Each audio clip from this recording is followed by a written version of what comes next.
demorando um pouco. Agora foi. Foi. Perfeito. Vou passar o vídeo e depois me apresento melhor, tá bem? Ótimo, perfeito. Obrigado, Manuela. Nada.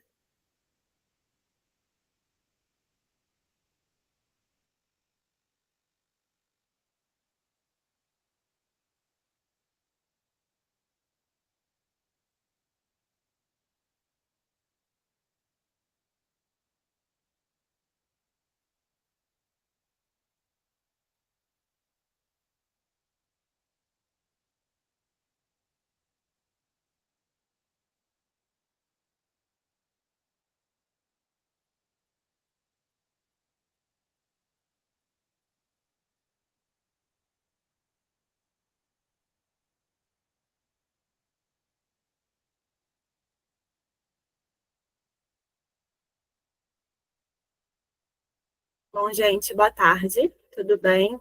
Queria agradecer o convite, né?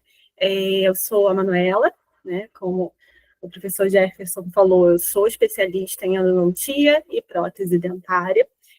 Vim aqui apresentar para vocês, né, a aula de riscos sanitários na prática da odontologia do USB, ou seja, do auxiliar em saúde bucal e do técnico em saúde bucal. Então, caso vocês tenham alguma dúvida, né, podem falar, tá? Caso queiram complementar alguma coisa também, podem interromper, não tem problema nenhum. Só não vou conseguir visualizar as perguntas. Não sei se o Jefferson, se for acompanhar, se quiser falar alguma coisa, pode falar, tá bem? Tá tranquila, tô por aqui, Manuela. Qualquer coisa eu te aviso também. Tá ótimo. Então, quando a gente fala de riscos sanitários, a gente está falando aqui da possibilidade de uma atividade, um serviço, uma substância, ela causar um dano, né, para a saúde humana, para a saúde animal e também, né, para o ambiente. Então, quando a gente fala sobre isso, a gente fala de biossegurança, né? E a biossegurança na odontologia seria o conjunto de medidas ali empregadas com a finalidade de proteger tanto a equipe como também os pacientes no ambiente clínico. E na equipe, a gente está pensando no cirurgião dentista, no técnico em saúde bucal e no auxiliar em saúde bucal, né? Tendo a diferença que o técnico em saúde bucal ele pode realizar alguns procedimentos no paciente, né, sob a supervisão do cirurgião dentista. E essa equipe, ela está exposta a diferentes riscos, né, ali no ambiente de serviço. E esses riscos são chamados de riscos ocupacionais. Esses riscos, eles podem ser riscos físicos, químicos, ergonômicos e riscos biológicos, principalmente, tá? Então, quando a gente pensa aí nos riscos físicos no consultório, a gente está falando do ruído, né, da caneta de alta rotação, baixa rotação, ultrassom, bomba a vácuo, compressor. Quando a gente pensa na iluminação, a gente precisa de uma iluminação adequada para poder trabalhar aquele refletor, né, aquele tempo todo no paciente. Às vezes interfere um pouco na visão. A gente pode até pensar aí em questão de laser, né, do fotopolimerizador, que aquela luz pode, né, afetar a visão da equipe odontológica, e na radiação, pensando mais no raio-x. Quando a gente fala de risco químico, a gente está pensando em produtos químicos no geral, e também o mercúrio, né? Mas quais seriam esses produtos químicos? O próprio desinfetante que a gente utiliza no consultório, revelador, fixador, hipoclorito, paramono, né? Tricresol, aí pensando, né? Eu sendo endo, falando dessas substâncias que a gente costuma manipular. A resina acrílica, né? Aquele líquido monômero, também gera um odor, né? Que pode causar um risco químico nos pacientes, e assim por diante, né? Pensando em risco ergonômico, a gente pensa na postura inadequada, movimentos repetitivos excessivos durante o dia. Muitas das vezes, né, quando o auxiliar, o técnico, ele está auxiliando mesmo numa cirurgia, às vezes acaba ficando numa postura inadequada, e isso pode causar um risco ergonômico, ocupacional nesse indivíduo. Se não for bem planejado o atendimento também, acaba causando um risco ergonômico. E pensando no risco biológico, a gente vai ter principalmente aí o relacionado, então, a vírus da hepatite B, HIV, né? E, hoje em dia, pensando aí no risco do vírus da Covid, mas não só relacionado a vírus, né? A gente tem bactérias, tem parasitas e outros patógenos no consultório. Então, se tratando do risco biológico, a equipe ela está altamente exposta a esse risco, né? Então, a gente tem uma exposição a micro-organismos patógenos que infectam tanto a cavidade oral como o trato respiratório do paciente. Então, a gente vai estar ali atendendo o paciente, vai estar o tempo todo sendo exposto a esse risco de inalar esse patógeno, né? E até ter contato ali com a mucosa do olho da equipe, tá? E por que esses profissionais eles estão altamente expostos? Primeiro que a gente atende muito próximo ao paciente, a gente fica face a face com o paciente, não só o cirurgião dentista, como os outros profissionais da equipe. A gente está exposto frequentemente a saliva, a sangue, a fluidos corporais. Então, a gente sempre vai estar ali, né, fazendo procedimento no paciente. O paciente ele vai estar com a boca aberta, só dele estar respirando, né, já está tendo possibilidade de estar liberando gotículas, aerossóis, né, que eu vou falar um pouquinho mais para frente, que é cada um deles. Eu vou estar manuseando instrumentos pérfuro-cortantes. Então, grande parte dos nossos instrumentos na odontologia, eles são pérfuro-cortantes, ele tem o potencial de cortar, né, e causar, assim, um acidente, ter ali um patógeno que pode acabar levando uma contaminação, né, e os procedimentos, em sua maioria, geram aerossóis e gotículas. E qual a diferença, de uma maneira simples, de cada um deles, né? O aerossol seria um pouquinho menor, né? Então, ele tem até meio micrômetro, ou seja, ele é muito pequeno, a gente não consegue ver, né? E a gotícula, ela é um pouco maior do que o aerossol, sendo maior do que 10 micrômetros. Então, o micrômetro é muito pequeno. E esses aerossóis, eles ficam suspensos no ar, podendo ficar suspensos em torno de 3 a 6 horas. Então, quando a gente pensa que a gente atende um paciente em meia hora, em 1 hora, e daqui a pouco a gente vai atender um outro paciente, aquelas partículas num paciente anterior, ela pode estar ali suspensa e contaminando o próximo paciente. Quando eu, dentro do consultório, eu como profissional, tiro minha máscara, tiro meu óculos de proteção, eu tiro meu TI dentro do consultório odontológico, eu estou ficando exposto também àquela contaminação. E a gente tem que pensar que não é só aquela cadeira odontológica que é passível de contaminação.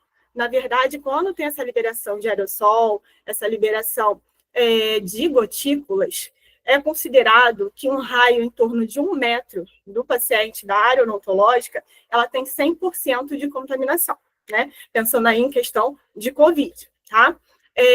E em 2 metros, no raio de 2 metros, a gente tem 50% de contaminação, tá? Então, tem que pensar nesse contexto que não adianta só eu fazer a desinfecção da área que eu estou trabalhando. Eu tenho que fazer desinfecção, né, de todo o consultório odontológico, após o atendimento de cada paciente, considerando que todo paciente existe a possibilidade de estar com alguma contaminação, mesmo que assintomática. Então, o que eu posso fazer, né, para diminuir um pouco esse aerossol e essas gotículas?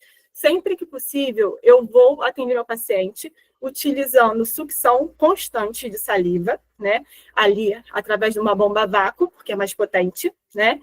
Vou atender sempre que possível a 4 mãos, ou seja, né? Vou ter sempre um auxiliar ali. Então, se for técnico em saúde bucal atendendo, ter um auxiliar com ele. Se for cirurgião dentista, também ter um auxiliar com ele. Vou evitar utilizar a seringa tríplice apertando os 2 botões ao mesmo tempo, né, que seria aquela névoa e spray, né, porque eu vou ter uma maior quantidade de aerossol ali naquele ambiente. E sempre que possível também, eu vou utilizar algodão e gás. Pensando nisso, né, a gente tem que pensar as formas de transmissão e de entrada desses patógenos no nosso organismo, né? Então, como que pode ser transmitido esses patógenos, esses micro-organismos, esses vírus, bactérias, parasitas? Tá? Pode ser uma transmissão direta. E o que seria essa transmissão direta? Sem a intermediação de veículo ou vetor. Tá? Ou seja, aquela gotícula, aquele aerosol está suspenso ali naquele ambiente e eu acabo inalando, né? Ele acaba entrando em contato com a minha mucosa do olho. Então, isso seria, né, uma via de transmissão direta. Indireta seria quando eu toco em superfícies que foram contaminadas, né? toco instrumentos que foram contaminados, isso seria uma via de transmissão indireta. E a entrada desses patógenos no nosso organismo? Ela pode ser por via cutânea, então cutânea a gente pensa aí na pele, então a pele que não está íntegra, então se eu faço minha unha, eu tiro muita cutícula, ela está machucada, eu ponho a luva, né? A luva, a gente sabe que a luva de procedimento, às vezes ela pode ter microfuros, né? E acabar entrando secreção ali naquela área e causar uma contaminação, uma infecção, ou eu acabo me machucando e acaba entrando secreção em contato com a minha pele que não está íntegra. Pode ser também por via parenteral, ou seja, injetando ali aquele micro-organismo. Pode ser por via mucosa ou via respiratória, ou seja, inalando aquele micro-organismo, conforme eu falei, se eu tiro a máscara dentro do meu consultório, se eu tiro óculos dentro do meu consultório, pode acabar aquele micro-organismo tendo contato com essas áreas, e por via oral, né? Ou seja, ingestão. Então, se eu estou utilizando uma água que é contaminada ali na minha garrafinha, né? Ou está ali há muito tempo, então eu posso acabar levando uma contaminação ali naquele ambiente. Então, eu entendendo as vias de transmissão e as vias de entrada, a partir daí eu consigo determinar quais medidas de proteção eu tenho que adotar ali no meu ambiente de trabalho.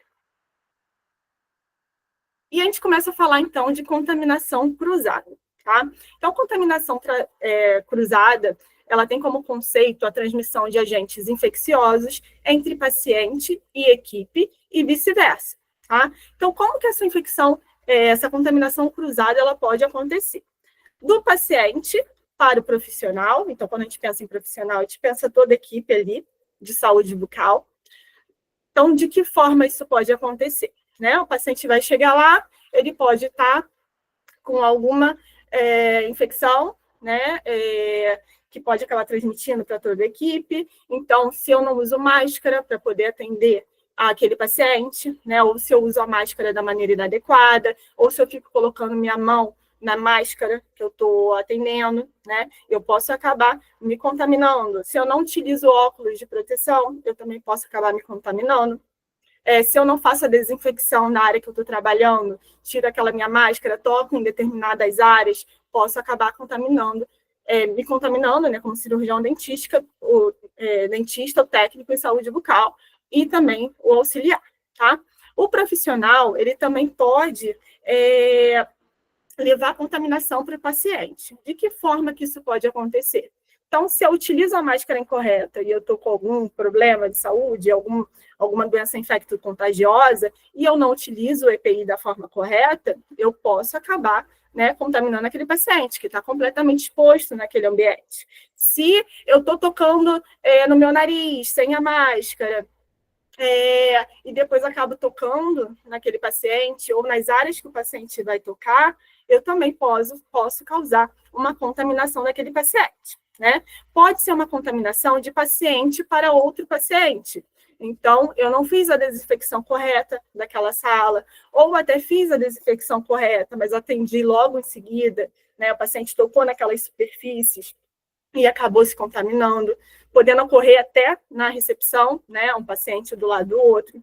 Pode ser por via fomites, ou seja, são objetos inanimados, né? Que podem tem potencial de transmitir patógenos de paciente para outro, né? Então, se eu não faço a esterilização, né? Se eu não faço a desinfecção correta, se eu envio, por exemplo, meu molde para o laboratório, sem ter feito o tratamento correto daquele meu molde, tanto o molde como o modelo também, e vice-versa, quando vem do laboratório, né, se eu não faço isso antes de colocar na boca no meu paciente, ou quando eu descarto um resíduo, né, que seria um resíduo biológico, que tem matéria orgânica, que tem potencial de contaminar meu paciente, num lixo comum que vai ali para a rua, a gente sabe que tem catador da rua, sabe que tem animal, né, que mexe no lixo, né, e pode acabar levando uma contaminação para a comunidade.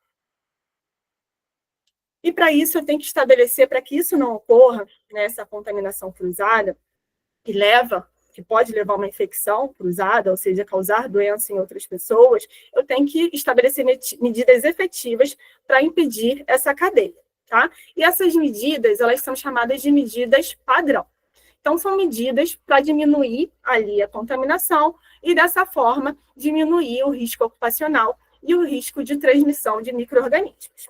Então, a primeira medida seria, então, a imunização da equipe odontológica, ou seja, todo mundo, né, sempre que possível, que não tenha nenhuma contraindicação, realizar as vacinações obrigatórias para a equipe de saúde. Tá?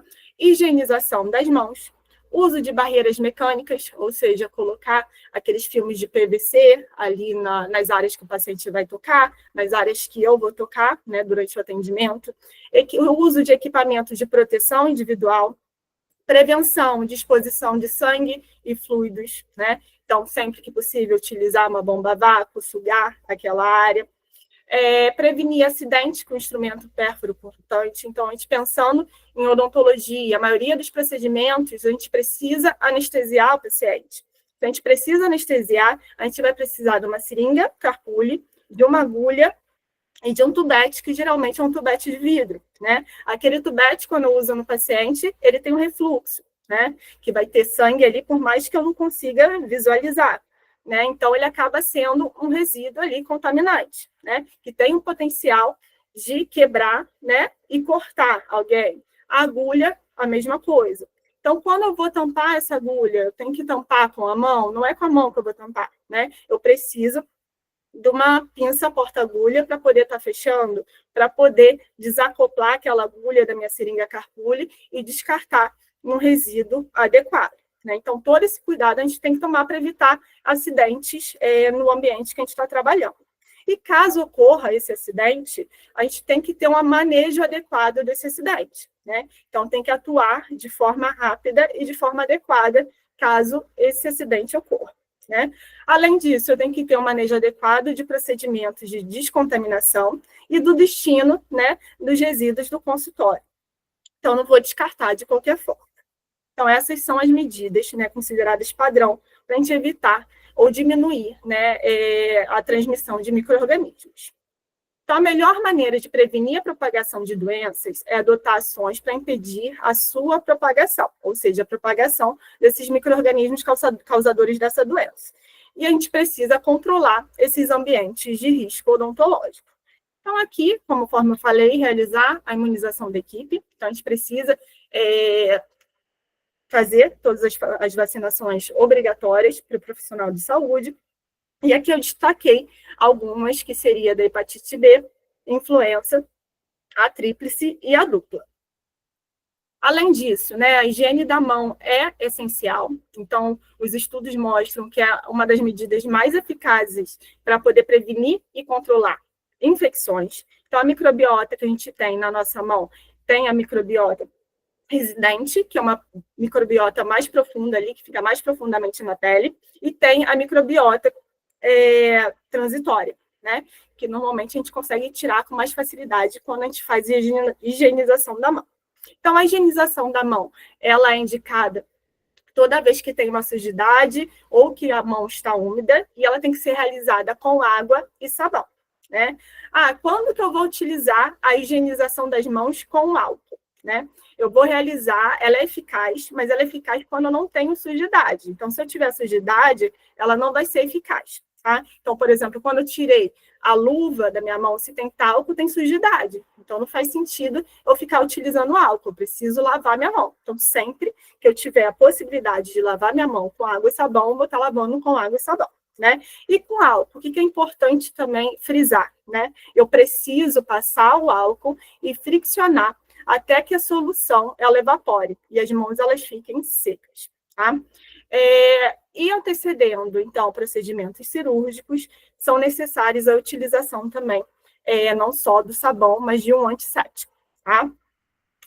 Além disso, eu preciso remover todos os adereços. Eu preciso remover anel, pulseira, relógio, tá? Porque isso ali vai dificultar a limpeza, a higienização das mãos, né? Segundo a Anvisa, né, e de acordo com o Ministério da Saúde, os principais ativos aceitos, né, para antisepsia da mão, ou seja, para diminuir ali, ou se possível, né, controlar aqueles micro-organismos na mão, é utilizando o álcool 70, a clorexidina, ou então compostos de iodo. Então, aqui mostrando, né, como que é realizada a lavagem das mãos. Então, não é do jeito que a gente, né, costuma fazer, rápido, né, de qualquer, lavando só a palma e o dorso da mão. Então, é importante a gente molhar, aplicar um sabão, que pode ser um medicamento, sabão ou não, ou seja, com antisséptico ou não, esfregar a palma da mão uma com a outra, esfregar entre os dedos, esfregar as unhas. Então, é importante que a unha ela esteja curta, até para não furar, né, a luva, esfregar o dorso da mão, esfregar os polegares, esfregar os punhos, em seguida, então, realizar o enxágue e depois secar a mão, né? Então, secar a mão não pode ser nesse pano de reuso, né? Tem que ser num papel descartável e, preferencialmente, que não seja um papel que seja reciclado, tá? E descartar esse papel. A torneira é importante que não seja uma torneira que eu tenha que seja manual, que eu tenha que tocar com a mão, né? E aí sim eu vou estar com a minha mão limpa para poder iniciar o atendimento do paciente. Então, em relação à torneira, idealmente tem que ser uma torneira de pedal, uma torneira de sensor, né? E pode ser essa torneira aqui que tem essa alça que eu consiga fechar com o braço sem tocar com a mão. Quando que eu vou realizar, então, essa higiene da mão? Antes de entrar em contato com o paciente, imediatamente antes de qualquer procedimento, imediatamente após o risco de exposição de um fluido corporal. Então, se eu estou há muito tempo ali com aquela luva, é interessante eu trocar. Se eu vi algum furinho naquela luva, é interessante trocar. Então, se eu vou trocar essa luva, eu preciso lavar a minha mão. No término do atendimento, após o contato com o paciente ou com as superfícies, né, que estavam expostas ali, naquele ambiente, podendo ser até uma bancada, uma gaveta, né, o puxador de uma gaveta. E ao sair da sala de atendimento, eu também preciso realizar a higienização das mãos. Então, realizada a higienização da mão, né, a gente tem uma outra medida padrão, que é a utilização de equipamento de proteção individual, que seria o EPI, né, que são todos os dispositivos de uso individual utilizado pelo trabalhador, sendo que um deles também é utilizado pelo paciente, que seria o óculos de proteção, né, para evitar riscos ali durante o atendimento. Então, ele vai prevenir que aconteçam riscos ali à segurança e à saúde, tanto da equipe, mas também vai proteger o paciente, tá? Então, dentre os EPIs que a gente vai ter o óculos, a viseira, o gorro, o sapato, a luva, a máscara, o jaleco e o avental. Em relação ao óculos, o que é importante falar? Não pode ser o óculos que a gente costuma utilizar para ler, o óculos de grau, né? Porque ele não tem a proteção lateral. Existe até empresas que fazem óculos de proteção com grau, tá? Mas caso não tenha esse óculos, pode colocar um óculos de proteção por cima do óculos de grau. Em relação à viseira, além de proteger a visão do paciente, os olhos do paciente, ela é uma complementação, né, considerada uma complementação da proteção respiratória. Não quer dizer que eu precise que ela fique no lugar, né, de um respirador ou de uma máscara, né, mas ela pode complementar, né, aquela proteção. O gorro, preferencialmente, ele tem que ser descartável, né, segundo a recomendação da Anvisa. Ele tem que proteger todo o cabelo. Então, quem tem cabelo grande tem que prender o cabelo, tem que proteger a orelha também. Então, ele vai cobrir a orelha do paciente, né, e sempre ser descartado, né, segundo o manual da Anvisa, a cada paciente, tá? O sapato tem que ser o sapato fechado e antiderrapante, tá? Em relação às luvas de procedimento, elas não são luvas estéreis, né? Então, a gente vai comprar luva estéreo, vai utilizar a luva estéreo quando for fazer uma cirurgia. Então, nos procedimentos no geral, né? A gente utiliza a luva de procedimento, que vem numa caixa, né? De papelão. Então, sempre que possível, eu vou tirar ela pelo punho, tá? Então, quando eu for puxar, vou tocar ela pelo punho, evitar tocar em todas as áreas da luva para poder pegar, tá? Com a mão. Como que eu vou, assim, eu vou trocar a luva a cada paciente, mas se eu estou com um procedimento que está deixando minha mão muito úmida, né? Se eu estou suando muito na mão, já estou há muito tempo com aquela luva, é ideal também, dentro do mesmo atendimento, atendendo o mesmo paciente, eu fazer a troca da luva, tá? Em relação à máscara, respirador e o jaleco, eu vou falar especificamente de cada um deles. Então, respirador não é a mesma coisa de máscara, tá? Então, respirador são as peças faciais filtrantes, né? Que tem como sigla o PFF2, e a N95. Na verdade, são dois nomes para a mesma coisa, tá? Então, as duas estão relacionadas à mesma coisa. Elas vão fazer uma filtragem, né, uma proteção com filtragem de mais do que 95%, tá?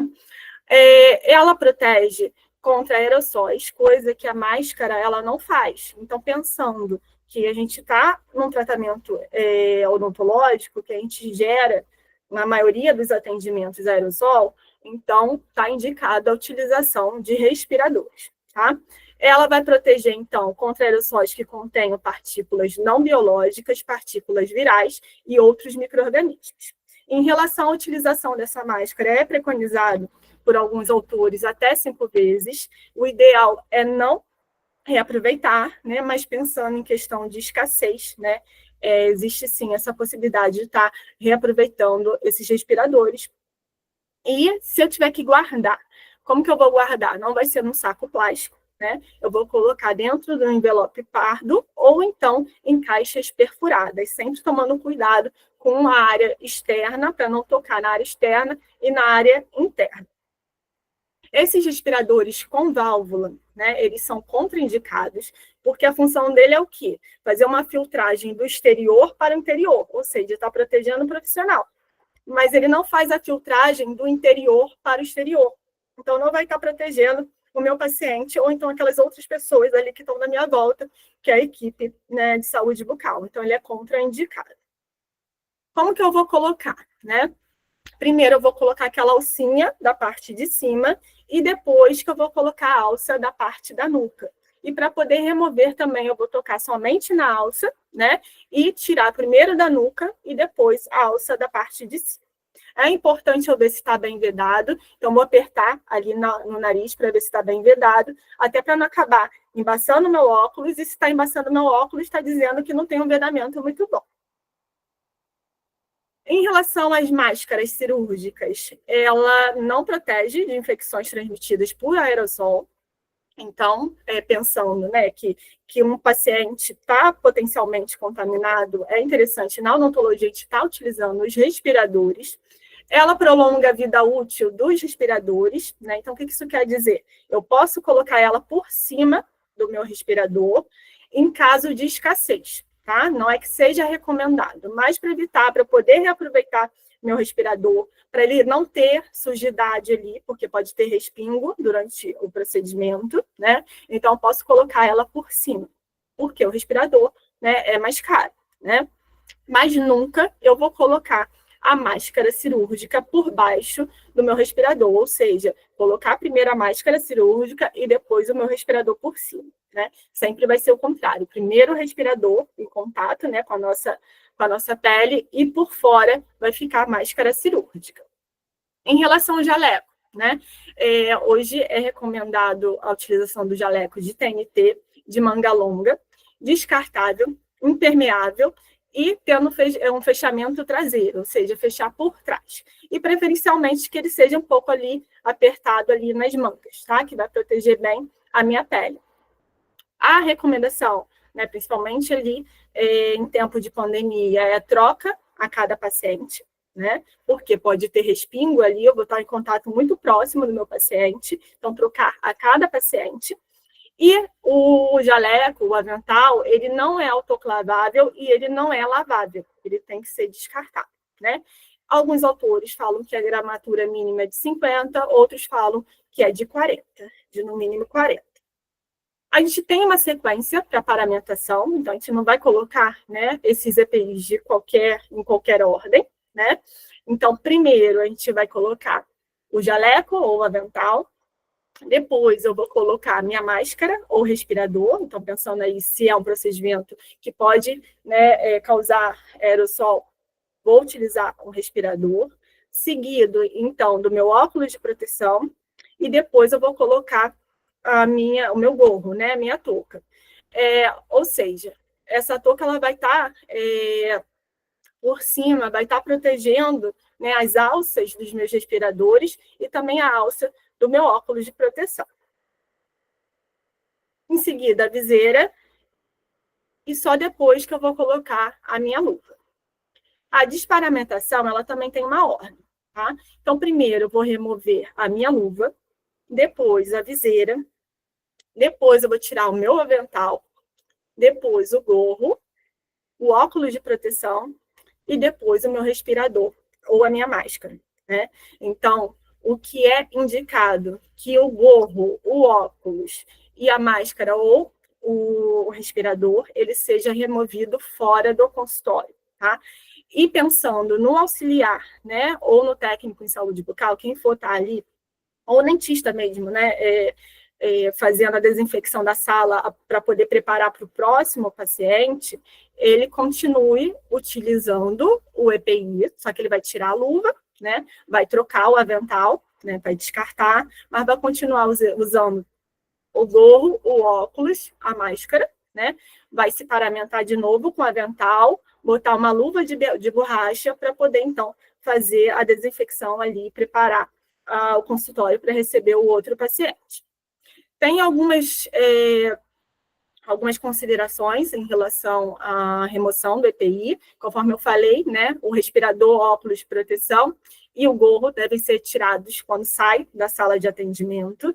O descarte de EPI, ele é feito em saco plástico, né? E é colocado ali nos resíduos contaminados, ou seja, nos resíduos biológicos.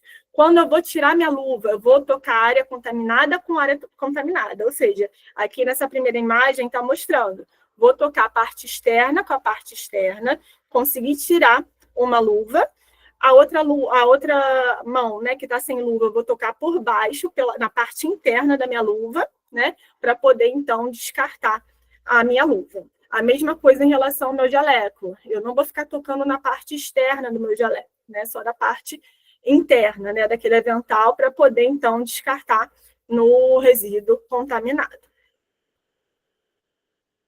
Agora a gente vai partir, né, para o cuidado na sala do atendimento, né? Então, eu vou sempre fazer a limpeza e a desinfecção antes de qualquer atendimento e entre os pacientes, né? E no final do atendimento no consultório. Eu vou sempre limpar da área menos contaminada para a área mais contaminada.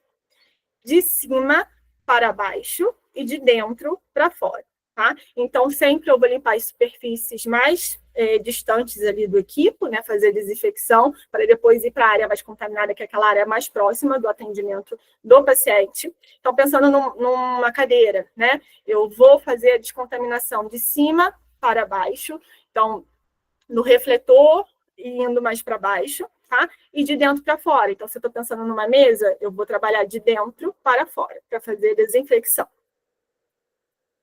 Os locais, né, que eu tenho que ter uma barreira mecânica, para que eu faço isso? Né? Para que eu coloco uma barreira, um filme de PVC, um saquinho de sacolé? Para evitar contato do micro-organismo com o equipamento periférico, porque a gente sabe que esses equipamentos, em sua maioria, né, a gente vai fazer a desinfecção, a gente não consegue fazer a esterilização, né? Vou estar utilizando materiais impermeáveis, conforme eu disse, né, o filme de PVC, que é algumas pessoas falam que é o Rolopac, né, que é o Vitafilme, e o saquinho de sacolé também é uma opção, tá? Como que eu vou remover depois de terminar o atendimento? Com o EPI e com a luva de borracha. E no caso de cirurgia, eu vou utilizar uma barreira mecânica estéril, tá? Então, onde que vão ficar essas barreiras? Então, nos botões manuais de acionamento, então, no caso aqui dessa cadeira odontológica, está ali perto da mesa, né? Mas também, às vezes, pode ficar no encosto do paciente. Nas alças e refletores dos dois lados, no encosto da cabeça do paciente. Eu posso botar no encosto touca, né? Não tem problema. Braços da cadeira, também eu vou colocar onde o paciente toca, e também está ali do lado da cuspideira, né? Encosto do mocho. Caneta de alta rotação, que a gente vai conversar um pouquinho mais para frente. Algumas recomendações hoje em dia é que seja esterilizada a caneta de alta rotação. Ponta de unidade de sucção, então ali onde que fica o sugador. Também vou precisar fazer barreira mecânica no corpo da seringa tríplice, né? Então, vou botar um saquinho de sacolé, é uma opção, tá? E na pontinha eu posso colocar ali um canudinho e cortar a pontinha dele. Mas hoje em dia a gente tem essas pontas descartáveis, ou eu posso autoclavar também. E na bancada, né, e no carrinho também, é interessante eu colocar campos descartáveis e impermeáveis, tá? Então, pensando aí nessa foto, a gente também, apesar de estar, né, com um campo descartável aí, possivelmente impermeável, faz a gente pensar em algumas coisas. Então, tem alguns locais que fica a gaze ali exposta, o algodão exposto ali do lado do paciente, né? E fica entre vários pacientes, né? Aquilo ali exposto. Então, vai gerar, né, gotículas, aerossol, que vai acabar contaminando ali e causar uma contaminação cruzada. Tá? Então, isso não é para ficar ali do lado do paciente. Eu posso esterilizar e deixar umas separadas para poder atender o paciente. Eu posso deixar fechado e separar algumas para ser utilizado ali.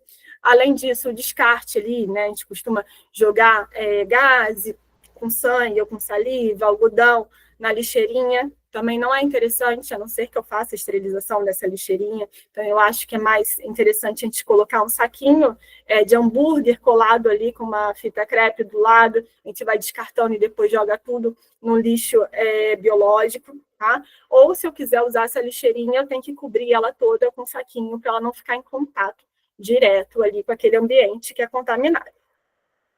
Os agentes desinfectantes na odontologia, né, de superfícies inanimadas, que a gente pode estar utilizando. A hipoclorito de sódio, a 1%, o álcool 70%, o quaternário de amônio e biguanida, e a glucoprotamina, tá? Em relação a eles, tanto hipoclorito como álcool, ele precisa de uma limpeza prévia da superfície. Eu não posso jogar diretamente o álcool, eu preciso fazer a limpeza, tá?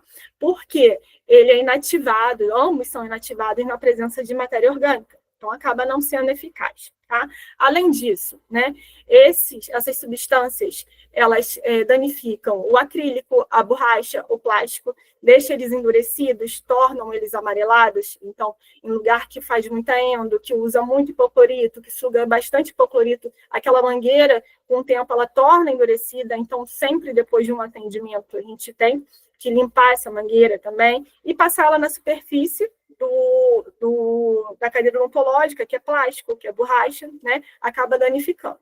O hipoclorito também, ele leva a uma oxidação de alguns metais, então ele pode causar corrosão, então não é adequado.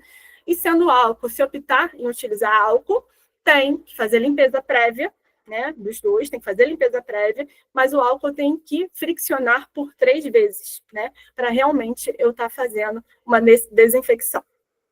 Então, hoje em dia tem sido preconizado outras substâncias, e essas substâncias, elas fazem a limpeza e a desinfecção simultaneamente. Então, eu não preciso limpar previamente, é só aplicar essa substância, tá? Que seria o quaternário de amônio e biguanida e a glucoprotamina, tá? E também é indicado o peróxido de hidrogênio para fazer essa desinfecção de superfícies.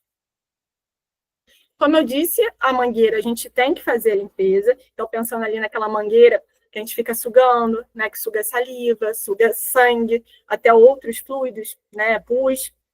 Então, a gente precisa fazer uma desinfecção dessa mangueira, ou seja, vai sugar uma substância para tentar fazer a desinfecção daquela área, né? E a Anvisa, ela preconiza a utilização do ácido peracético diluído, né, que seria uma desinfecção de alto nível.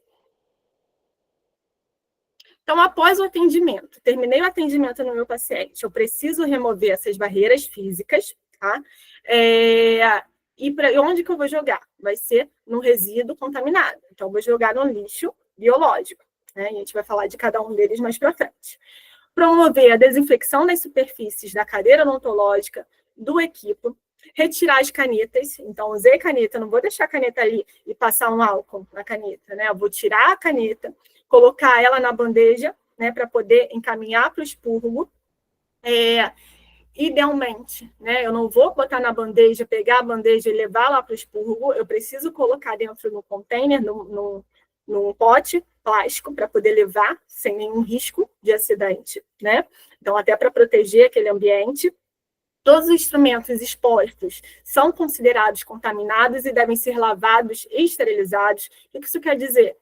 Naquele paciente eu abri vários instrumentais, mas só utilizei a sonda exploradora e o espelho. Só vou esterilizar ele? Não, se estava exposto lá, eu preciso, né, fazer a limpeza e esterilizar todos os instrumentais que estavam ali expostos, né?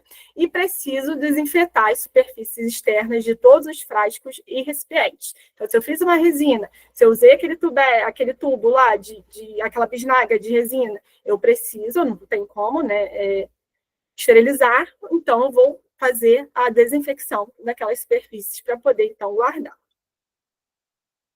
Em relação às canetas de alta rotação e baixa rotação, existem algumas recomendações que sejam feita a esterilização, né? Mas a gente sabe que é um assunto um pouco delicado de se falar, porque nem sempre a gente vai ter caneta, né, para todos os atendimentos. Então, às vezes, são realizados mais de 15 atendimentos no único dia, né? Será que vai ter 15 canetas? Será que vai dar tempo para esterilizar a caneta da manhã para a parte da tarde? Tá? Mas sempre que possível, a gente vai esterilizar essas canetas, vai fazer limpeza primeiro, né? Depois vou esterilizar tanto a caneta de alta como a caneta de baixa rotação, tá? Terminei o atendimento, então preciso ver o que eu preciso descartar e o que eu preciso fazer limpeza, né? E a desinfecção e esterilização. Então, pensando no que eu preciso descartar, né? Então, a gente começa a falar de gerenciamento de resíduos. Então, os resíduos gerados no serviço odontológico são chamados de resíduos do serviço de saúde, né? E eles causam risco à saúde pública e ocupacional. E eles são classificados, né, em grupos, sendo o grupo A, o risco biológico, grupo B, risco químico, C, radioativo, D, lixo comum, e o E seriam materiais pérfuro-cortantes, que eu vou falar um pouquinho de cada um deles, né? Então, resíduos biológicos são aqueles com potencial infectante, que eu vou ter ali matéria orgânica, né? Então, se tem matéria orgânica, existe a possibilidade, né, de contaminar, de infectar alguém, né? Então, vou colocar no lixo específico. Então, é um lixo que vem num saco branco leitoso, tem que comprar esse saco. Esse saco ele já vem ali com símbolo de substância infectante, mas esse saco ele não pode ficar exposto ali, não. Ele tem que ficar dentro de uma lixeira com tampa e pedal, tá? Ou uma lixeira com sensor, tá? Mas que não vai ter contato ali de ficar abrindo para ter que colocar o lixo lá dentro. Tá? Então, preferencialmente, com pedal ou sensor e sempre com tampa. Eu vou ter que trocar ela quando ela atingir 2/3 da sua capacidade ou a cada 24 horas. Eu só atendi um paciente naquele dia, né? Só ficou... não usei quase nada daquele lixo. Eu tenho, né, que jogar fora, tá? Eu tenho que colocar num lugar específico, tá? Resíduos químicos, né? Então, resíduos químicos são substâncias químicas que podem apresentar risco à saúde pública ou ao meio ambiente, né? Dependendo da sua característica. Então, tem resíduo químico que é inflamável, que é corrosivo, né? Que tem a reatividade, que tem a toxicidade, né? Que cause dano. Então, eu vou acondicionar ele, né, de acordo com as suas características. Não é que eu vou pegar todos os resíduos químicos e colocar no mesmo, né, no mesmo recipiente. Nem todos eu consigo colocar no mesmo recipiente. E, além disso, o recipiente que vai receber aquele resíduo, ele tem que ter compatibilidade química com aquele resíduo. Ele não pode, aquela substância, degradar, né, aquele recipiente e eu acabar perdendo a vedação. Então, pensando aqui na odontologia, um dos principais resíduos químicos que a gente tem é o mercúrio, né? Então, o mercúrio que eu utilizei, ele tem que ser acondicionado em recipientes fechados, né, selados, e tem que ter um selo d'água. Então, tem que colocar um pouco de água ali, né, para quando eu abrir, não acabar vindo aquele vapor do mercúrio e acabar aspirando. Revelador, né? Então, o revelador, eu não posso jogar no esgoto. Tanto o revelador, como aquela água que fica entre o revelador e o fixador, né? Então, ou eu tenho que submeter ele a um processo de neutralização, para ele chegar no pH de 7 a 9, e aí sim eu posso jogar ele no esgoto, ou então eu tenho que contratar uma empresa específica que coleta resíduo químico, tá? Então, vou selar ele num recipiente lacrado. Tá? A mesma coisa em relação aos fixadores, eu posso submeter a um processo de recuperação de prata, mas caso eu não consiga fazer esse processo, eu tenho que contratar uma empresa, né, que vai, então, levar esse fixador para um aterro de resíduos perigosos, né? E o chumbo, eu também tenho que selar ele no recipiente, né? E ele vai ser encaminhado também para resíduos perigosos. Mas quando a gente fala de resíduo químico, a gente também tem que pensar em outras substâncias, né? Então, por exemplo, um anestésico, que saiu da validade, é um tipo de substância química, mas que eu não utilizei no paciente, porque se eu utilizei no paciente, o tubete anestésico, né, teve aquele refluxo, então eu considero ele, né, que ele tem um potencial de biológico, né, de contaminação, tem matéria orgânica ali, tá? Então não é considerado um resíduo químico. Mas se eu não usei, saiu na validade, é considerado um resíduo químico, tá? Então tem que contratar uma empresa para poder fazer o descarte especial. Em relação aos resíduos pérfuro-cortante e escarificante, né? Em relação, eles são resíduos que são considerados que têm matéria orgânica, que tem um potencial de infecção, né, de contaminação, porém, né, eles têm um risco de perfurar ou cortar quem está manipulando aquele resíduo. Tá? Então, ele deve ser acondicionado em recipiente rígido, com tampa vedante, e que impeça, então, a ruptura ou a punctura. Tá? Eu já ouvi relatos, né, em relação ao tempo que ele pode ficar, eu tenho que descartar de quanto tempo, né, esse resíduo ali, aquela caixa, né?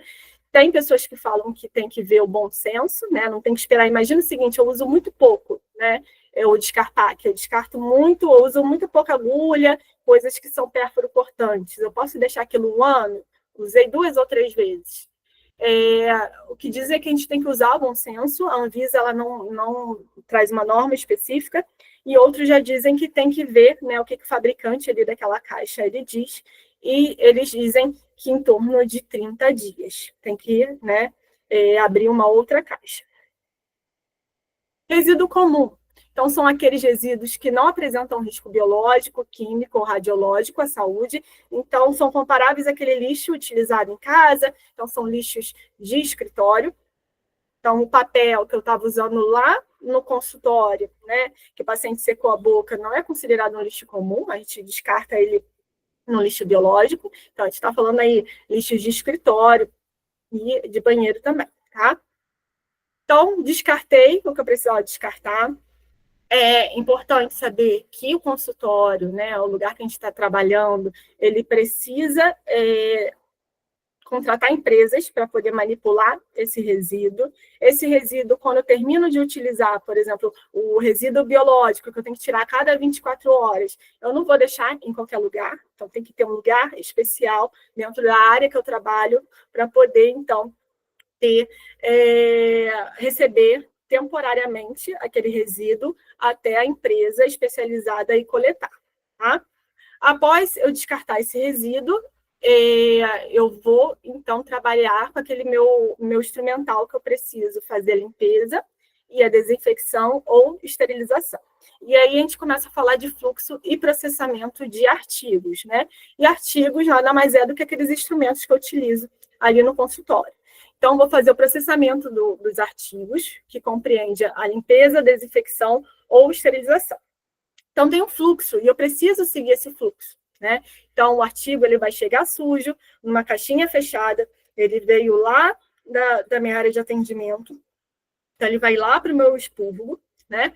Vou realizar a limpeza, então é importante que a limpeza ela seja uma limpeza imediata, né? Após a limpeza, vou realizar um enxágue, eu preciso secar, eu não posso deixar secar sozinho, que vai acabar manchando o meu instrumental. Após a secagem, eu vou fazer uma inspeção visual. Se não tiver tudo ok, não tiver tudo limpo, se eu consigo ver sujidade, ele tem que passar pelo processo de limpeza, enxágue e secagem novamente. Então, ele passou pela inspeção, eu vou embalar esse meu artigo, né? Se eu for fazer esterilização, se não, eu vou fazer a desinfecção, tá? E após, vou realizar a armazenagem. Então, para a gente começar a entender o que a gente vai fazer, se vai esterilizar ou se a gente vai fazer desinfecção, a gente precisa classificar esse artigo, né? E existe uma classificação, que é a classificação de Spalding, que ela vai classificar esse meu artigo em crítico, semicrítico e não crítico, tá? Então, críticos são artigos que penetram nos tecidos subepiteliais da pele e mucosa, sistema vascular ou outros órgãos, ou seja, minha pele, né, ou minha mucosa, ela não vai estar íntegra. Então, esses artigos eu preciso esterilizar. Se for artigo semicrítico, então é aquele que entra em contato com a mucosa íntegra ou a pele não íntegra.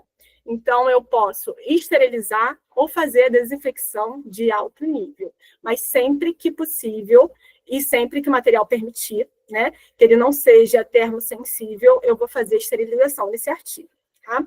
E não crítico seria o que tem contato com a pele íntegra ou que não entra em contato com o meu paciente. Então, esses artigos eu vou fazer a desinfecção de médio nível. Mas se der para esterilizar, seria ótimo, tá? Ou fazer, no mínimo, uma desinfecção de alto nível. E qual seria a diferença, né, da esterilização e da desinfecção? Então, na esterilização, eu vou destruir todas as formas de vida possíveis que estão ali. Então, bactérias, fungos, vírus, tá? Já na desinfecção, eu vou eliminar as formas vegetativas, né? E vou eliminar parcialmente os esporos, no caso da desinfecção de alto nível. E se ela for de médio nível, né? Eu vou, né, eliminar a maioria dos micro-organismos, então vou ter uma ampla ação com fungos, vírus, bacilos da tuberculose, mas ele não destrói os esporos. Então, sempre que possível, eu vou esterilizar os meus materiais utilizados na odontologia, né? Então, aqui só para a gente ter uma noção, os artigos não críticos, a gente tem a espátula, a gente tem o pote Dapen, a placa de vidro, mas acaba que, por exemplo, a espátula e a placa de vidro, eu vou utilizar o material que eu vou manipular e vou inserir na boca do paciente, né? Então, muitas das vezes, o material que está ali em contato com ela, se ela não estiver estéril, pode acabar levando um contaminante para dentro da minha boca. A mesma coisa em relação ao pote Dapen, né? Então, o pote Dapen, eu vou estar botando uma substância que vai entrar em contato com a minha boca, né? Posso estar levando um contaminante ali para a minha boca, que pode estar com a mucosa íntegra, como não íntegra. Então, eu tenho que ter um cuidado. Então, sempre que possível, eu vou esterilizar os meus artigos, tá? Semicrítico, então aqui eu tenho o Spondex, eu tenho o espelho de mão e tenho uma espátula 1. Então, vou entrar em contato com a mucosa íntegra. E os críticos, né? Então, aqui eu tenho uma sonda exploradora, uma colher de dentina, que é cortante, né? Tem uma tesoura, tenho as brocas. Então, tudo aí tem potencial, né, de cortar, de entrar, de perder a integridade ali naquele tecido. Então, por mais, vou fazer uma restauração superficial do meu paciente, né? Mas será que ele pode ter uma ferida ali na boca? Será que eu não posso acabar machucando, tocando na língua do meu paciente, né, e cortando a língua, a mucosa jugal, bochecha do meu paciente, né? Então, a gente acaba sendo um artigo crítico. Então, depois que eu fiz essa classificação, né, eu vou partir para a limpeza. Então, eu já sei o que eu vou fazer desinfecção, o que eu vou fazer esterilização, tá? Mas todos eu preciso limpar. Então, a limpeza ela vai reduzir a carga microbiana, a matéria orgânica e os contaminantes de natureza inorgânica. A limpeza ela tem que ser imediata. Eu não posso deixar, eu estou com pressa, preciso sair, né? E deixar para limpar amanhã. Por quê? Porque vai ficar aquela matéria orgânica, vai ter aquele micro-organismo que vai formar um biofilme, né? Pode danificar aquele meu instrumental. Então, a limpeza ou vai dificultar a sua remoção, então eu tenho que limpar, esfregar com mais força e acabo danificando aquele material. Então, se eu arranho meu material, ele vai ter mais áreas de retenção de micro-organismo, então, muito possivelmente, não vou conseguir limpar da melhor forma, vou ter que descartar aquele meu instrumental. Então, sempre que possível, eu vou fazer a limpeza imediata. Tá? E a limpeza, eu preciso utilizar EPI. Então, eu preciso usar luva de borracha, preferencialmente de cano longo, gorro, máscara, óculos de proteção. O avental não é um avental que a gente utiliza no consultório, é um avental impermeável. E eu preciso também estar com calçados fechados, porque pode, na hora que eu estou limpando, cair um instrumental no meu pé e acabar tendo um acidente ali de trabalho. Preferencialmente, a limpeza, eu vou imergir os meus artigos na solução aquosa, para evitar que tenha muito contato com o rosto, né? Que acabe limpando e vindo gotículas no rosto, no EPI, né? De quem está realizando a limpeza. Tá? Vou estar utilizando detergente com pH neutro ou detergente enzimático. Todo artigo que ele pode ser desmontado, eu vou desmontar esse artigo para poder fazer a limpeza. Né? Já os instrumentos articulados, ou seja, a tesoura, a pinça porta-grampo, eu tenho que desarticular, eu tenho que abrir para poder fazer a limpeza. Os artigos que têm lumen, então um sugador endodôntico, uma ponta de ultrassom, né? Então, ele vai ter aquele espaço ali dentro dele. Eu preciso limpar esse lumen também, né? Então, tem que ter escovinhas que possam penetrar nessas áreas. Não é o detergente comum que eu utilizo, que é aquele detergente que a gente usa em casa. São detergentes específicos para uso odontológico, para uso hospitalar, né, para uso médico. Então, é um detergente neutro, mas é um detergente profissional. Não é aquele detergente que eu compro no mercado, tá? E também pode ser um detergente enzimático. A diferença, né, que ele vai agir em algumas enzimas que tem ali na matéria orgânica, degradando essas enzimas.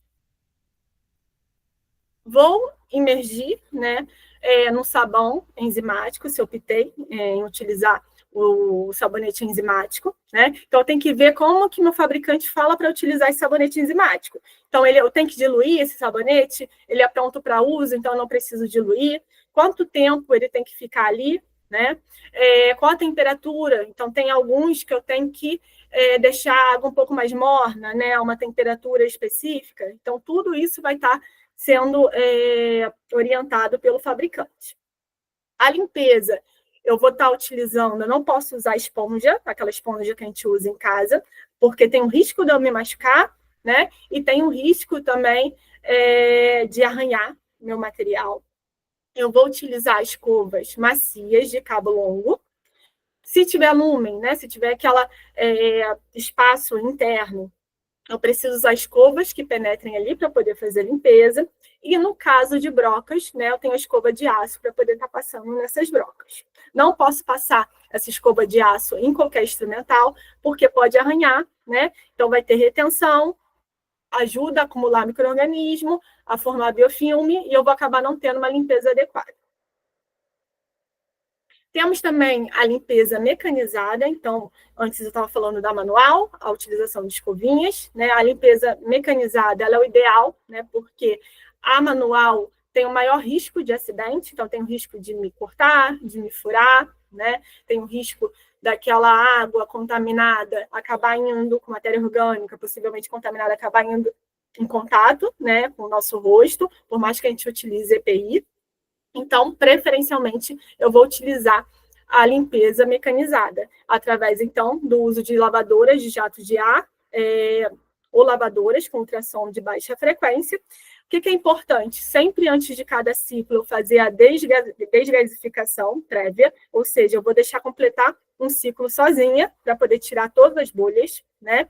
E essas lavadoras, elas atuam por cavitação. O que é isso? Vai formar várias bolhas e essas bolhas vão permitir que seja limpo esses instrumentais, tá? E evita, né, o risco de acidente ocupacional de quem está manipulando, quem está limpando, acabar se furando.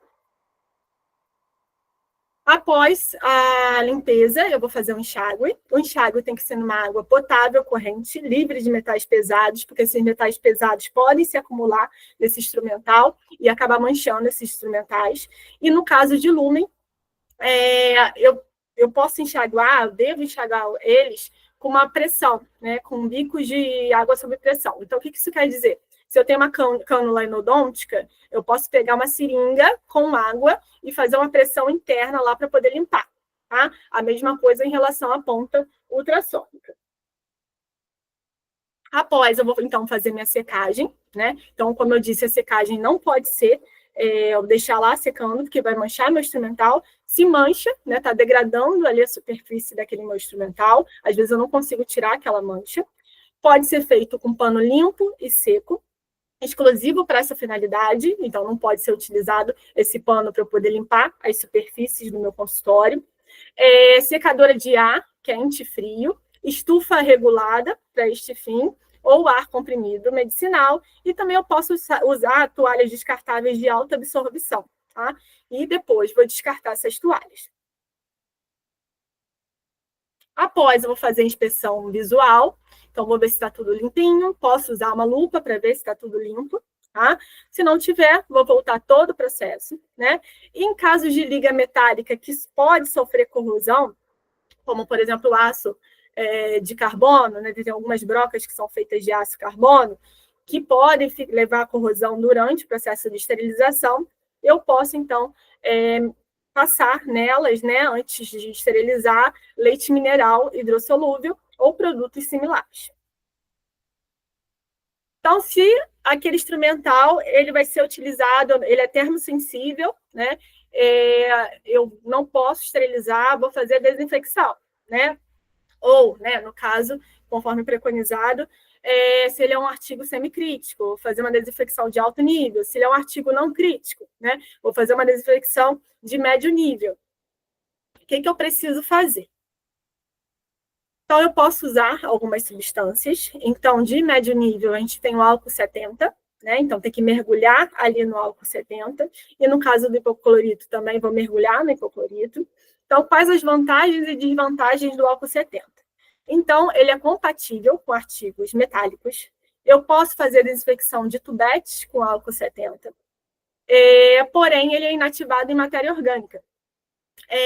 Ele pacifica, né, acrílico e resseca plásticos, conforme eu falei anteriormente, e ele pode danificar lentes dos equipamentos ópticos, né, até mesmo do óculos de proteção. Né, então, ele pode danificar. O hipoclorito, né, de sódio a 1%. Ele não é indicado, né, para artigos metálicos, porque ele pode levar à corrosão. Ele também é inativado por matéria orgânica.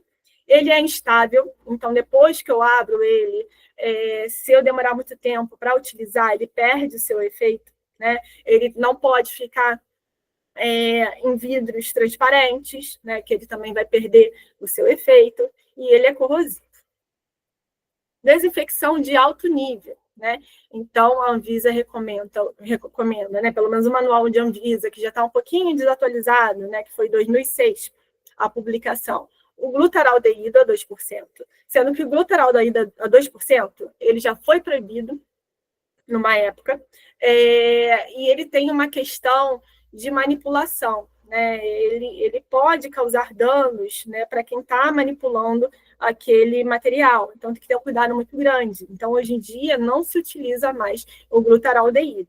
Então, a gente parte aí para o ácido peracético. Tá? Então, o ácido peracético é uma desinfecção de alto nível, não forma resíduos tóxicos, ele é efetivo na presença da matéria orgânica, ele é de rápida ação em baixa temperatura, Porém, ele tem ação reduzida, se eu modificar ali o pH.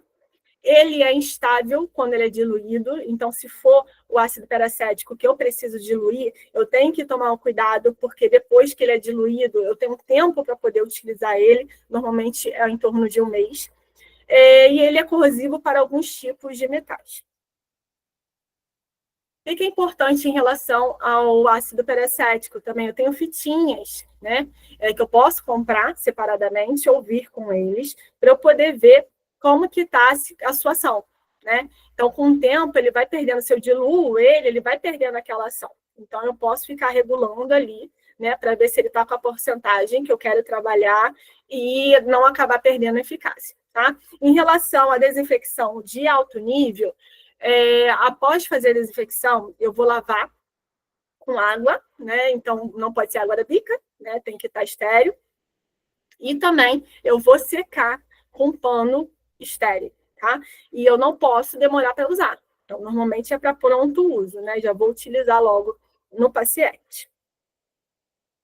Se eu optei em esterilizar, né? Se eu optei em esterilizar, eu vou fazer a limpeza, vou fazer a inspeção, a secagem, a inspeção e vou partir para a embalagem. Então, antes de botar na minha autoclave, eu preciso, né, embalar esse material, né? Então, a gente tem algumas opções de material para embalar. Então, aqui vou falar só por alto. Um deles, né, que a Anvisa fala, seria o tecido, não tecido, mas não é o TNT que a gente costuma utilizar, é esse SMS, desculpa, que é utilizado para caixas. A gente tem o papel crepado também, que é utilizado para caixa. A gente tem o nylon, ele é mais caro, ele é um plástico dos dois lados, mas não é qualquer plástico, é um plástico específico, é pouco utilizado, ele é mais caro.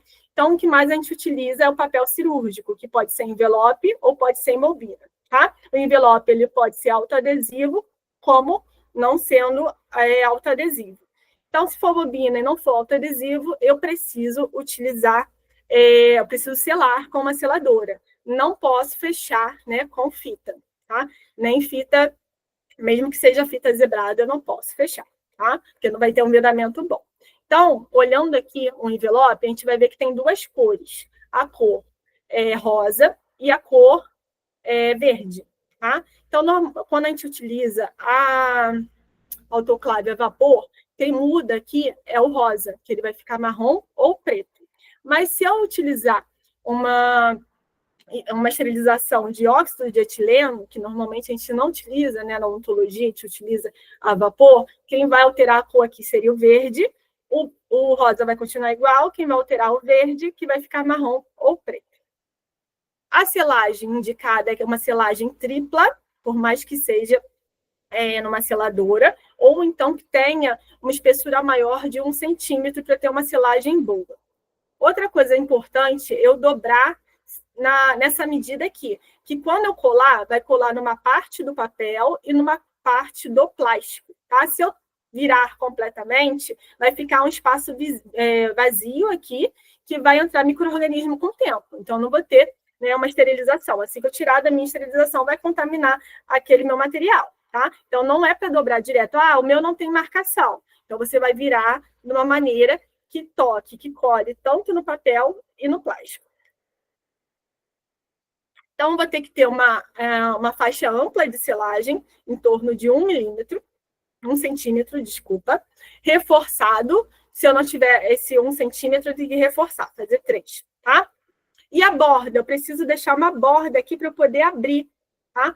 Para eu ter, então, uma abertura asséptica, tá? Então, que eu consiga pegar os dois lados, o do plástico e o do papel, e virar, né, onde eu estou querendo trabalhar. É importante, conforme está mostrando aqui nesse papel, né, eu ter a minha data de esterilização, tem que ter minha data de validade e tem que ter também, se for mais de uma pessoa fazendo a esterilização, o nome da pessoa que fez a esterilização. Alguns erros que a gente tem. Então, perder o indicador de processo. Então, às vezes a gente corta numa área, conforme está mostrando aqui. Se eu cortar pequenininho, eu vou acabar tendo só o lado verde, e a gente usa a vapor. Então, não vai alterar esse verde. Como que eu vou saber se esse instrumental passou por um ciclo de esterilização? né? Então, eu posso colocar ali uma fita zebrada, tá? Se eu selar, não posso deixar pregas, tem que estar tudo muito lisinho. Se tiver prega, pode entrar micro-organismo, né? Não posso vedar com fita zebrada, conforme eu falei. O material não pode ficar muito apertado na embalagem. E não pode reaproveitar a embalagem, tá? Então, depois de um tempo, passou da validade, eu tenho, né, que selar novamente. Posso utilizar caixas perfuradas e estojo perfurado também, porém não posso usar esses estojos lisos, porque o vapor não vai entrar lá dentro. Preciso que o vapor entre dentro para poder esterilizar, tá? A esterilização, conforme eu já disse, ela visa eliminar todas as formas de vida. Então, a gente tem a esterilização física e a esterilização química, mas no Brasil a gente só utiliza a esterilização física, que é através do uso da autoclave, tá? Então, a esterilização física, né, que é o uso da autoclave, seria a esterilização a vapor saturado sob pressão. Então, vou destruir ali meus micro-organismos. A gente tem 3 opções de autoclave, mas na odontologia, a que mais a gente utiliza, né, em consultório odontológico, seria a gravitacional, né, que o ar é removido por gravidade. A gente também tem, né, a autoclave pré-vácuo. Normalmente, essas autoclaves são mais utilizadas, né, em centros cirúrgicos, universidades, em locais que precisam, né, de grande fluxo de esterilização. Tá? Então, nela, o ar é removido através de uso de bomba a vácuo. E a Ciclo Flash seria recomendada para esterilização em situações de uso imediato. Tá? Então, normalmente, a gente não tem esse tipo no consultório e nas clínicas. A autoclave, que utiliza o vapor, ela pode trabalhar de 2 formas, né? Então, ela pode trabalhar com uma temperatura de 121 a 127, com uma pressão atmosférica de 1. Então, ela vai durar um ciclo em torno de 15 a 30 minutos. Ou ela pode trabalhar numa temperatura de 132 a 134, com uma pressão atmosférica de 2, e ela vai ter, então, um ciclo mais curto, de 4 a 7 minutos. Pode ter autoclave que trabalha de uma forma, de outra forma, ou então das 2 formas, eu posso escolher. Quando eu coloco meu material na autoclave, ele tem que estar embalado, não pode estar aberto, né? A minha autoclave não pode atrapalhar, eu não posso encher minha autoclave, ultrapassar 2/3, né, do que dá ali dentro. Se eu estou utilizando papel e filme, o papel vai ficar para baixo, tá? E eu vou aguardar para poder tirar meu material ali de dentro. Eu não posso tirar meu material muito quente dali. Então, tem que esperar que a temperatura caia 60 graus Celsius. Então, tem autoclaves que eu espero secar com a porta aberta e tem autoclaves que eu espero secar com a porta fechada. Então, tem que ver como que minha autoclave ela trabalha. Se eu tirei minha embalagem e ela está molhada, né, isso não é ideal que aconteça. Pode até ser que esteja funcionando bem minha autoclave, né, mas eu tirei antes do tempo, e se eu tirei antes do tempo de secagem, né, e se eu ficar manipulando para um lado e para o outro, eu vou acabar furando, vai acabar rompendo e não vai ficar estéril aquele meu material, ou está mostrando que minha autoclave está com algum problema, tá? Então, não é para o material ele ficar molhado, né? Após a esterilização, eu preciso guardar em armários fechados, com uma distância específica do chão, do teto e da parede, né? Tenho que respeitar o prazo de validade. Então, se deu prazo de validade, eu tenho que esterilizar novamente, né? E eu vou manipular o mínimo possível meus materiais, né? Para não acabar rompendo ali e acabar contaminando aquele tecido lá dentro, né? Mas não adianta só esterilizar, eu tenho que monitorar a minha esterilização, que pode ser por meio físico. Então, como que é esse físico? Eu vou lá inspecionar para ver se está tudo funcionando direitinho. Vou ver se a temperatura está ok ali, se ela está marcando ok, se ela está marcando direito a pressão, o tempo ele está correto, se ela está antes do tempo. Eu também tenho o meu monitoramento químico, que é através de indicadores, que a gente tem classe 1, classe 2, classe 3, 4, 5 e 6, sendo que o classe 3 a gente normalmente não utiliza, porque é o único parâmetro que seria a temperatura. Classe 1, que é um indicador de processo, é aquela fita zebrada, né, que vai mostrar se atingiu a temperatura num determinado momento, não quer dizer que está estéril, tá? De repente terminou antes do ciclo e vai estar marcando ali que alterou, né? Então só mostra que passou por um processo. Não mostra se esse processo foi bem sucedido, tá? Aquele marcador também que tem na minha embalagem, né? Então, seria a classe 1. Classe 2, ele é utilizado normalmente nas autoclaves de bomba de vácuo, tá? Então, são autoclaves utilizadas em universidades, em áreas com maior fluxo. Nós temos o indicador multiparamétrico, classe 4, que também não é tão utilizado, porque ele não vai dar todos os parâmetros, né? Ele vai dar ou tempo, ou temperatura, tempo e vapor. Então, ele não vai dar todos os parâmetros que a gente precisa para poder ver se foi bem sucedido. O que mais a gente utiliza na odontologia seria esse indicador integrador, que é o classe 5, né? Que ele vai dar meu parâmetro de tempo, temperatura e qualidade do vapor. Então, eu vou colocar no interior de cada pacote, né? Idealmente, eu vou fazer cada ciclo, mas no mínimo eu tenho que fazer uma vez por dia, e ele vai mostrar se o ciclo ele foi completo, tá? Então, aqui está mostrando que ele está todo sem marcação antes de colocar. Nesse segundo, ele completou todo o processo, e no outro, ele foi marcando, mas o processo não foi completo. Então, falhou aqui o processo. Então, tem uma coisa errada, e eu tenho que parar, né? Tudo que foi estéril naquele dia, eu vou descartar, né? E tentar entender, chamar um técnico para ver o que está acontecendo, tá? E esse simulador classe 6, ele é utilizado em situações específicas, não é tão utilizado na odontologia. Já o monitoramento biológico, né? Então, monitoramento biológico eu vou fazer semanalmente, deve ser registrado juntamente com a data de esterilização, o lote que eu utilizei, a validade e os equipamentos utilizados, dependendo, né, do teste biológico que eu fiz, ele vai ter um resultado depois de 48 horas, 3 horas, 24 horas, aí depende um pouquinho. Esse recipiente, ele contém ali um geobacilo, que é um esporo, né, que é resistente, altamente resistente, que é para ver se a autoclave está funcionando bem ou não, tá? Então, aqui seria o teste biológico, então tem algumas partes dele, e que é interessante a gente falar, o bacilo, né, o geobacilo, ele está aqui dentro de uma ampola de vidro, né, que depois eu vou quebrar para ver se está funcionando direitinho, mas fora dele eu vou ter uma etiqueta que vai mostrar se essa ampola é uma ampola teste ou se é uma ampola controle, se ela sofreu um ciclo ou se ela não sofreu um ciclo, tá? Então, a primeira coisa que eu vou fazer, vou pegar minha ampola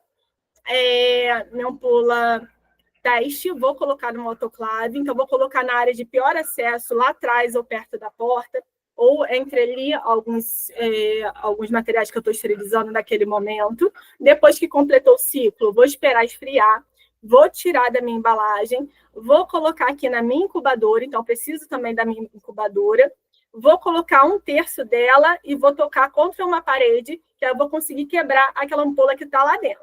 Depois eu tiro, eu vou dar um penteleco nela no final para poder descer a solução, que é uma substância ali, que serve de substrato para os micro-organismos que estão ali dentro. Vou pegar uma outra ampola, que seria controle, que não passou pelo processo de esterilização, vou quebrar, né? Vou fazer a mesma coisa, colocar ali e deixar pelo tempo que o fabricante me solicitar. Depois, então, daquele tempo, eu vou retirar e vou ver como que foi o resultado do meu teste biológico. Então, antes, tenho 2 ampolas, as 2 estão roxas e os 2 estão aqui com marcador químico em rosa, né? Depois que sofreu o ciclo, eu vou ter minha ampola teste, minha ampola controle. A ampola teste sofreu o ciclo, então o marcador químico ele foi alterado, ele ficou marrom, né? E a outra não passou pelo ciclo, então tá rosinha, tá? E tem que estar uma ampola teste, ela tem que estar estéril ali, então vai estar roxa, tá? Já a controle, que não passou pela esterilização, vai estar amarelinha, por quê? Porque os micro-organismos, eles proliferaram ali naquela área, tá? Então, isso seria o ideal, e eu posso entender que o ciclo está ok, né? Mas se eu tiver resultados diferentes, então, se eu tiver no meu teste amarelo, ou seja, mostrou que os micro-organismos proliferaram, e a controle, ela está amarela também. Então, isso está mostrando que o meu resultado ele foi reprovado. Teve uma falha na autoclave ou um excesso de material na minha câmara. Opa! Então, vou parar tudo ali, vou tentar entender o que está acontecendo e tudo que foi feito, né, naquela semana, né, ou naquele momento que eu fiz, eu não posso utilizar em nenhum paciente. Se meu teste ele deu roxo, mas o meu controle deu roxo também, ou seja, não teve uma proliferação de micro-organismos naquela incubadora, né, tem uma coisa errada também. Né? Então, eu tenho que considerar que meu teste ele foi reprovado.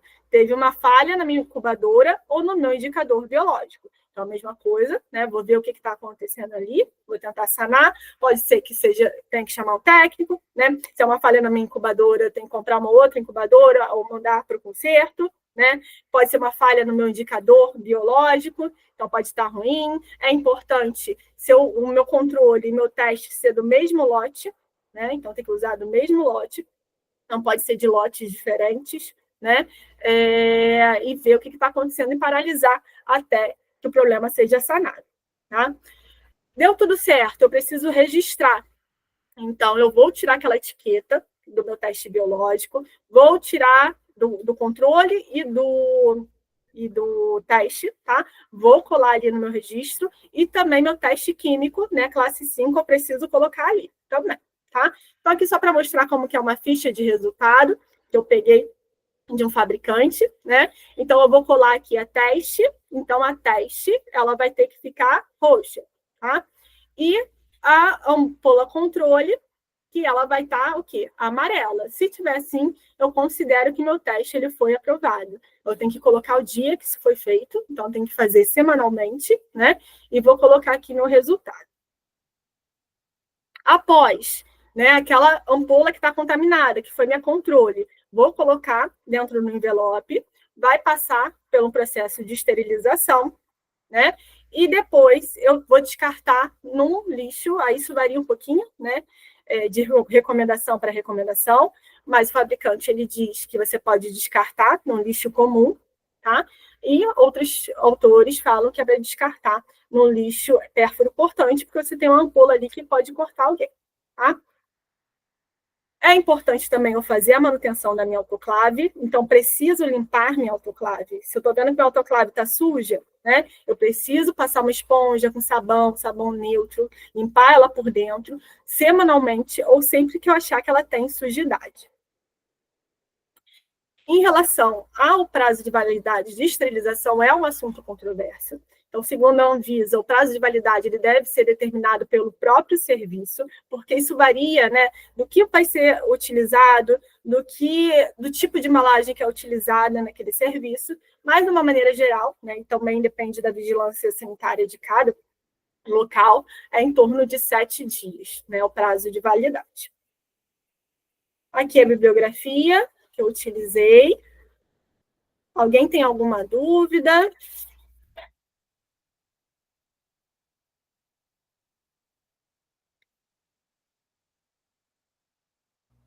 Que aula excelente, Manuela. Completa. Obrigada. Completa. Gostei bastante. A Magali Garrido levantou a mão. Magali, se quiser escrever aqui, ou até mandar um áudio, ligar o áudio, fazer seu questionamento, tá? Fica à vontade também.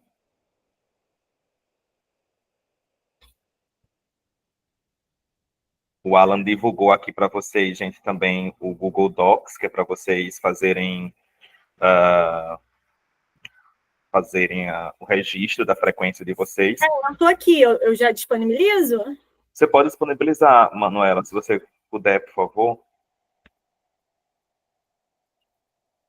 Pessoal, vocês estão livres aí para fazer qualquer questionamento, né? Tenham à vontade. Podem ligar a câmera ou ligar o áudio aqui.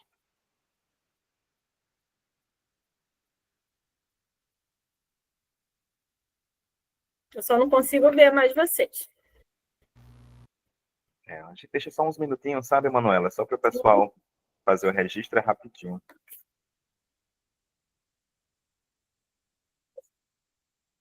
Eu estava aqui pensando em como que a gente, como dentista, né? Vou falar por mim, não vou falar a gente, né? Vou falar por mim. Deixa tanta coisa ali que fica na periferia, né? de funções mesmo, assim, que o técnico faz, que o auxiliar faz, né, que eles desempenham muito bem. Sim. E eu particularmente, às vezes, não tenho dimensão do trabalho, né, que os meus colegas auxiliares técnicos têm. E Eu do só entendi quando eu abri meu consultório, que eu falei, nossa, é muita coisa para dar conta. é muita função, né? Então, assim, depois que você vai se transformando como um dentista e vai trabalhar num serviço público que tem, normalmente, né, as repartições, a distribuição de funções, a gente se esquece, né? E tem muita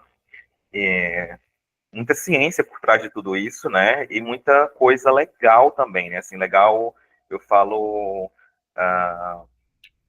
jurídica, vamos dizer assim, né? Porque se a gente tem um erro desse, sim, né, é um erro muito grave, né? Você, por exemplo, fazer um procedimento cirúrgico, endodôntico, seja ele qual for, né, periodontal, num paciente que a gente sabe, né, que os procedimentos são normalmente bem cruentos, né, com material não estéril, né?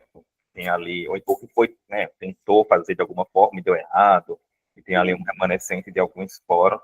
Quando a gente vê essa aula, que eu tenho certeza que você fez todo o esforço do mundo para reduzir para o tamanho, que essa aula deve ser muito maior. No final, comecei a correr, que eu falei, o tempo tá apertado. Imagina que essa aula deve ser muito maior, né? E a gente ter esse conhecimento de renovação, que a gente estava conversando um pouco mais cedo, né? Que eu acho que todo dentista, independentemente da especialidade, deveria fazer uma aula como essa, assim, sabe? Centralizar, eu acho que é até difícil, às vezes, a gente coletar essas informações, né? Então, eu acho que poderia estar mais acessível para todo mundo também, né? É difícil, às vezes, você juntar todas as informações, algumas são mais antigas, outras mais recentes, até para englobar numa aula, né? Depois da pandemia, modificou tanta coisa, né? Então, realmente, eu acho complexo, né? Não, muita coisa, assim, mudou, né? Eu lembro que eu também trabalhei um pouco com essa parte de biossegurança na outra instituição que eu dava aula antes de vir para a UFRJ, e foi bem no meio da pandemia, estava aquela coisa bem caótica, dos tipos de máscaras, etc., funcionalidades, e a gente vê que cada ano que passa tem uma novidade, a gente pensa que é a mesma coisa, mas não, todo ano tem uma coisinha nova que a gente precisa se atualizar. É verdade. Manuela, acho que ninguém falou nada aqui, então eu queria agradecer, tá, você por essa aula. Ela vai ficar gravada, então acho que talvez algumas dúvidas que surjam depois, o pessoal vai voltar para assistir sua aula mais uma vez lá no YouTube. Agradeço demais a sua participação, espero que a gente possa contar com você em outros momentos, né? Não só nessa área de biossegurança, que eu sei que você é endodontista, trabalha também com a parte de dentística, mas quem sabe em breve uma nova colaboração, tá? Agradeço muito o convite. Para mim, assim, foi ótimo estar aqui com vocês. Para mim foi excelente também. Muito obrigado, Manuela. Obrigada a todos. Um tchauzinho. Tchau. Aqui eu vou encerrar a gravação e encerrar a chamada. Obrigado. Boa tarde. Boa tarde.